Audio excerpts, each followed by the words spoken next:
Karim, make your introduction and your sites, please. Sure. Thanks. Hello, good evening, everyone. My name is Karim Abdelghani. I work in the ITU Arab Regional Office. The ITU, for those of you who don't know, is the UN organization, UN specialized agency in the field of ICT. I'm grateful for the organizers of the conference for giving me the opportunity to present on a regional initiative that we're launching.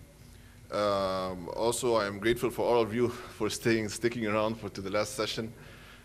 In the session before the last speaker pointed out that it was very hard to be the last speaker in that session.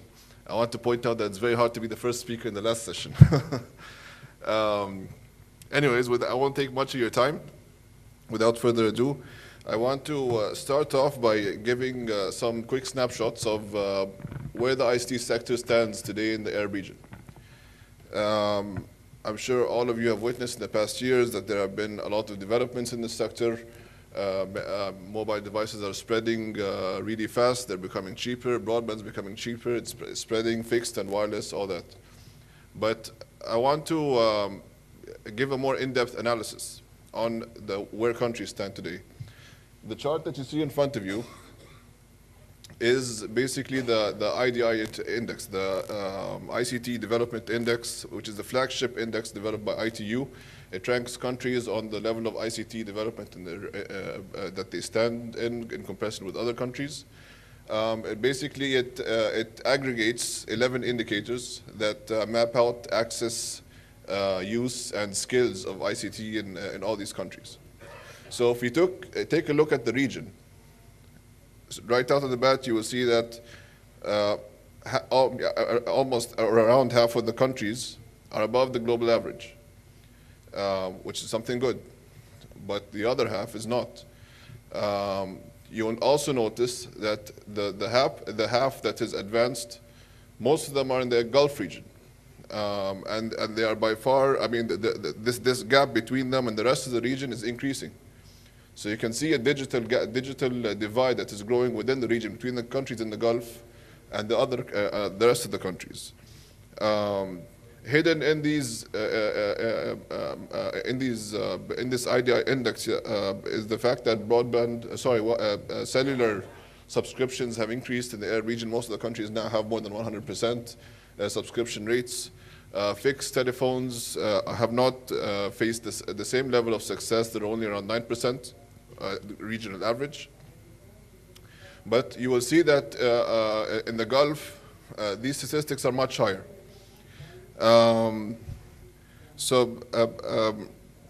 It's also important to point out that the LDCs on the far right, we call them the least connected countries. You will, if we map out in the report that introduces this IDI index, the Measuring Information Society report, which was recently launched. It's also on an annual basis, but was launched in November, the latest version. We have prices of broadband indicated in there, and it was important to note that the countries with least connectivity have, broadband for them is less affordable, which hampers their ability to bridge the digital divide. Also, regarding wireless broadband, what's good about broadband in the region is that today 137 million individuals in the Arab region have access to the internet or are online. However, most of the Arab region still not. This is something that we should take into consideration. Already, regarding wireless broadband, already countries in the Gulf have started deploying LTE, or have already deployed in the case of Qatar, for example.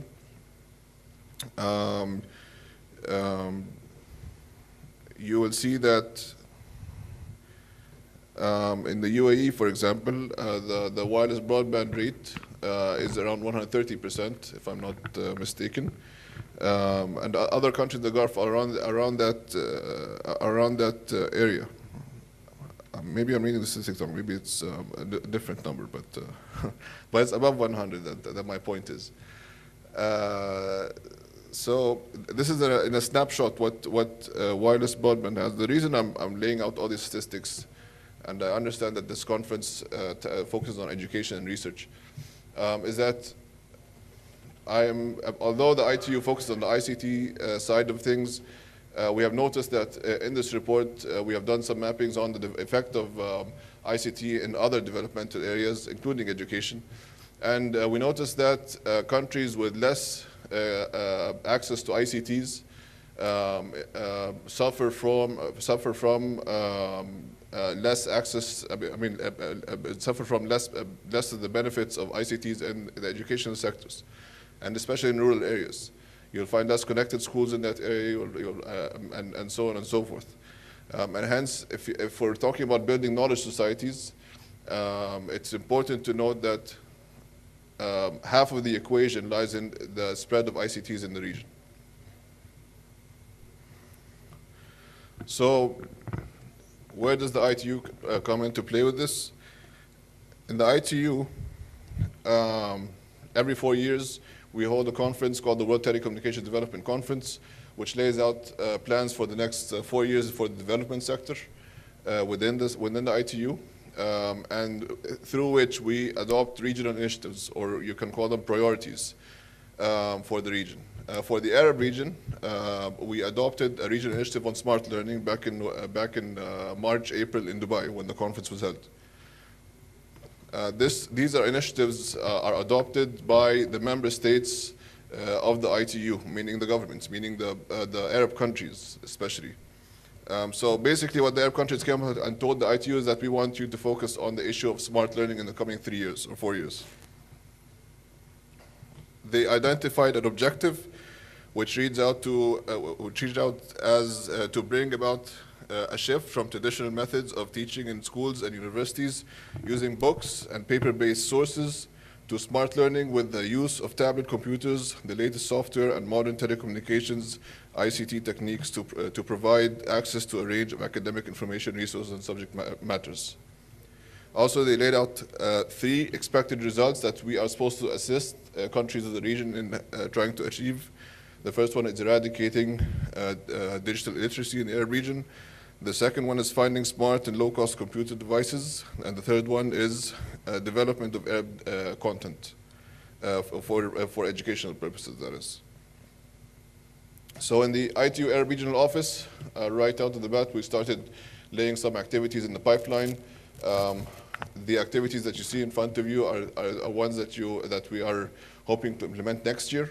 There are more to come in the years coming later.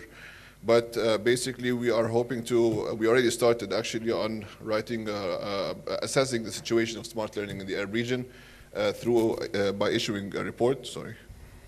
Also, we are started working on issuing guidelines for helping governments to adopt national strategies in smart learning. And also, we hope to establish a regional innovation center for smart learning to help governments in the research efforts in this area. Finally, we want to also, in cooperation with Alexo and others, we want to formulate a project on assisting Arab countries in developing open education resources. So if I may, I want to give you a snapshot of what the report, how the report stands today. We are hoping to finish it in the first quarter of 2015. So the report is also in collaboration with Alexo. It will present observations on an assessment of how smart learning stands today in the Arab region.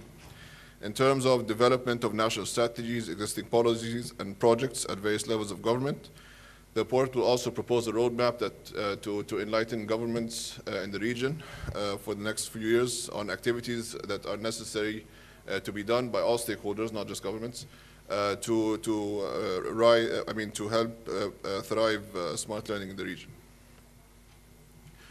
The scope of the project covers all 22 Arab countries, and the data will be done through a comprehensive literature review, as well as a questionnaire that we already sent to ministries of communications and ministries of education.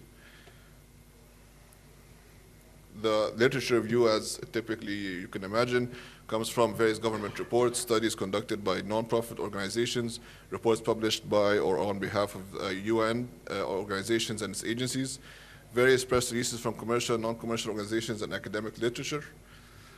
And the questionnaire was conducted in November and still extends to the end of this month, as I said, to the Ministries of ICT and Ministry of Education, and focuses on understanding the state of preparedness for smart learning, existing policy infrastructure, and future plans.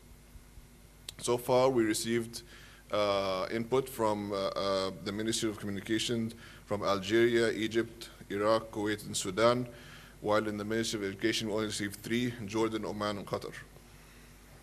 We are hoping to receive more, and we're following up almost on a daily basis in this regard. The analysis you're about to see it's not really an analysis, but just some things that were striking from the feedback that we received so far and from the literature review. This is by no means is a final set of observations or analysis, but I think it's, there are things that caught our attention at the beginning. We noticed that most of the smart learning initiatives in the Arab region are launched or led by governments. There are existing public-private partnerships, and there are projects and such by private sector companies, but the mass majority are led by governments. And I'm talking about things such as the Queen Rania Initiative or the Sheikh Zayed Education Initiative or the Egypt 2020 Initiative. I mean, there are various governmental initiatives in that regard by different countries. Most initiatives convey a willingness to provide citizens with the benefits of digital advancements. National level smart learning strategies are currently in existence in few countries: UAE, Algeria, Egypt, Iraq, Jordan, Kuwait, Oman, and Qatar. Several national level pilot projects plans, but a majority are isolated efforts not yet materialized into large implementations. And also I want to point out that many of these projects do not fit in a national strategy. They are ad hoc efforts organized. Sometimes they succeed, sometimes they fail, but when you look at, they're not connected to a plan. That's what I'm trying to say.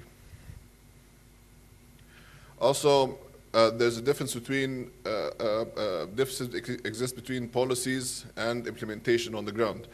Many of these initiatives sometimes are very ambitious and they lose momentum by time. For several reasons, but this is the analysis would probably maybe jump into the reasons behind that. Many countries have started projects, initiatives, and policy development that are not smart learning, but will prepare for moving towards smart learning. Efforts concentrated on formal learning settings. Informal learning is not a priority identified by the surveys we've got so far. Wireless infrastructure in schools is a priority in several countries. Strategies already in place in many countries for online lessons and assessment in schools, web-based tools and platforms for enhancing educational experience. Countries showed great interest in new technologies utilized in education. For example, issues such as big data or cloud computing, so on and so forth. Obviously, these areas still require a lot of research to be utilized, especially in the Arab region. And I'm talking specifically about big data. It still needs a lot of research on the international level even. But governments are ambitious enough to identify them as areas that they want to explore. So, I've reached the end of my presentation. I think the main message that I want to put forth to you is that the ITU is still at the beginning of this, of trying to embark on this. ITU is, as the agency responsible for ICTs, offers only half of the equation. I'm talking to an audience that is comprised mainly of experts in the field of education and research. So basically, you can consider this as a hand put out for you for cooperation on this matter. You offer the other half that we want to cooperate with. So please feel free to, I'm sure we'll network throughout the